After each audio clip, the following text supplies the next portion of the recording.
മിന്നാരപ്പൊൻകൂട്ടിൽ മിന്നുമാ പൊന്മുട്ടക്കാകന്റെ എന്നു ചൊല്ലി, നിന്നെപ്പോലെ കാറ്റുമതേറ്റു ചൊല്ലി.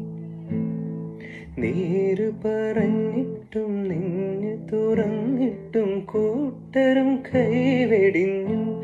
പിന്നെ പാവം കൂട്ടിൽ തളർന്നിരുന്നു.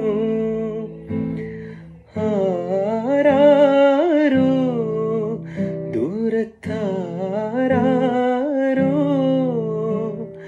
ആലിൻ കൊമ്പത്തോരോലക്കൂട്ടിൽ നിന്നാലോലും പുഞ്ചിരിച്ചു. കള്ളിപ്പൂങ്കുയിലെ കന്നിത്തിൻമൊഴിയെ കാതിൽ മെല്ലെ ചൊല്ലുമോ? കാവതി കാക്കതൻ കൂട്ടിൽ